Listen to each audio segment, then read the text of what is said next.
I'm Patricia Grass. Welcome to Passion Time. I have the honor of having a guest who I adore because she does so many good things for the world. Her name is Juli Hall. She founded 25 years ago, and we're celebrating the anniversary this year. Something called Children of the World, but now it's called Cherish Our Children International. I met her when we went to Romania together when there was a pediatric AIDS epidemic, and Juli was partly responsible for bringing drugs to treat those kids for the first time.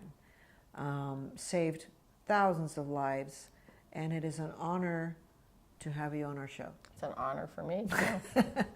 I want to ask you your passion and how you're living your passion. Yeah, so my passion is to make a difference with as many people as possible, but more importantly, to empower people to be in their lives, making a difference and living a life that they want to live.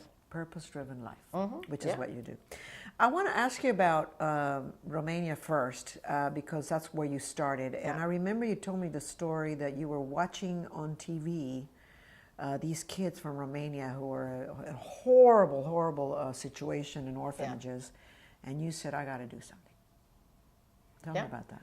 Well, it was reading the Washington Post. And I saw an article called Warehouses Full of Children. And I'd been to Romania in 1975, and one of the things that struck me about the country was how gorgeous the kids were. Yeah. And so this article had photographs, and it talked about 120,000 children that had been discovered in like concentration camp living conditions. Yeah. And I didn't know what to do, but I said, I'm doing something. So that's where it started. So you started this organization, which over the past 25 years has helped thousands of children. I want you to tell me about, well, I know Romania, you're still working there, but once you got the drugs out there, then you started moving to other countries to help other situations. So share with us some of the projects that you're involved in right now. Yeah, so we've expanded. We're actually completed what we were doing in Romania, but we're currently in Mexico, in Haiti, in Kenya, Serbia, Bosnia, and Houston. Houston, No More Victims. Tell me about No More Victims. I remember doing a story with Marilyn Gambrell, who's helping kids whose parents are incarcerated, which is a huge problem. Not talked about very much. Right. Tell me what you guys did to help Marilyn.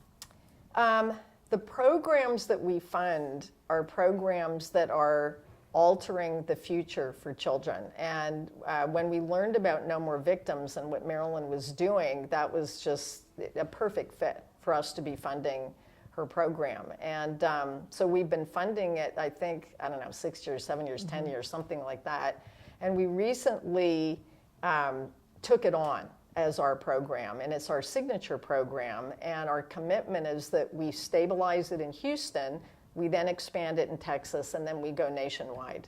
And basically it helps kids stay because they don't have families, or their families are in jail, and you serve as sort of a family unit, and these kids get to know each other and go through school, and you kind of monitoring. You kind of become a family, like a pseudo-family around them, so that they can succeed. Let's talk about Kenya. You have a program there that's very interesting as well. Yeah, so there's two programs that we fund, and one is called SOS Children's Villages, and it's extraordinary. It's a program that's been around since the Second World War, and they're communities of children who have been orphaned for whatever, war or whatever. Exactly, and they create a village of 10 houses with 10 mamas. And the job of the mama is to raise these kids like their own, make sure they're fed, they're clothed, they go to school, they do well in school. It creates a family to a child that has no family. And it's extremely successful. So we fund one of the houses in SOS Children's Village in Kisumu, Kenya. And our kids are doing great. Which is And we had the opportunity to be on Skype and see them at a board meeting we had recently. And it was just so great to see these kids who you know, their pasts and what they'd been through as orphans was just horrible. I know. And to see them now happy, smiling, in a family and being successful. And this was the model that you and I saw in Romania, right? In Constanța, with mom taking care of the kids with AIDS and the kids becoming like siblings. Yeah.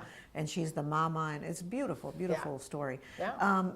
Tell me about Mexico. You also are doing something in Mexico. Yeah. So we're in 3 border towns on the Texas border, and these particular towns were built basically on garbage dumps with no schooling. And so you can't even imagine, I mean, you know, the kids that we have or the kids that we know, it's just assumed that, well, of course, they're going to go to school and get educated and have a future. So it's hard to imagine, here are these kids living in a town and there's no education.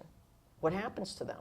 Right. They join gangs. I mean, what happens? So in conjunction with 2 other nonprofits, we built schools. And in Mexico, if there's schools, the government will send teachers. Wow. So we have running schools, and the program's called Little Blue Schools because somebody donated blue paint, and that's why we call it Little Blue Schools. Oh, wow. So the kids are getting elementary school education, high school education. They've now got a future that they never would have had. And at night, when the schools aren't in session, the adults go to learn to read and write because most of them didn't know how to read or write either. That's amazing. Yeah. Yeah. Do you have, out of all the 25 years that you've worked on this, do you have any anecdotes that kind of describe why this is important? Why helping children is so important? Yeah.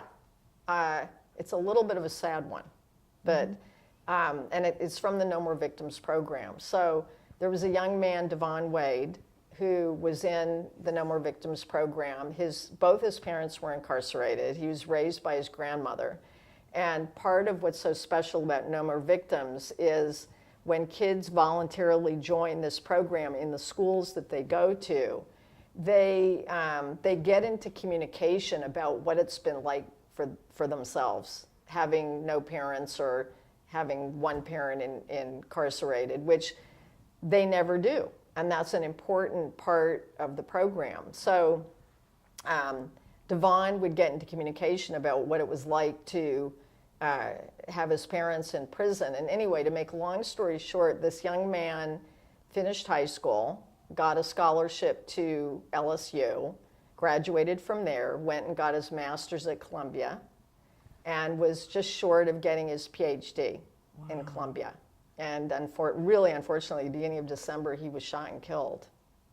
Oh, no. Yep. Where was he shot? Why? Was he in Houston? In Houston. It was a... He was caught in a... Yeah, it was a, you could say, a crime of passion. But it's you know, that's horrible that happened. But that's the power of this program, is what that young man, where he started and what he accomplished in his life.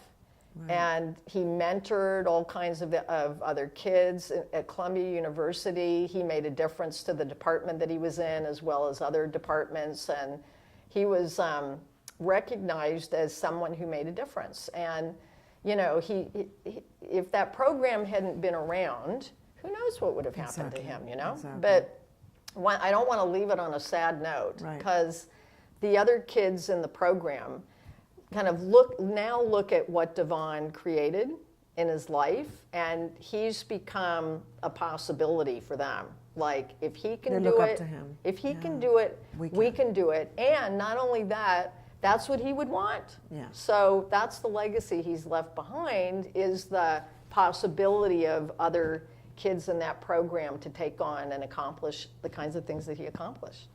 I think one of the interesting things about what you do, Julie, with this organization is that you work with people who are established somewhat, and you get people together who can actually make a difference. It's not, we only do this, we partner with other people. And I think that is an important lesson, isn't it, for other nonprofits? Absolutely.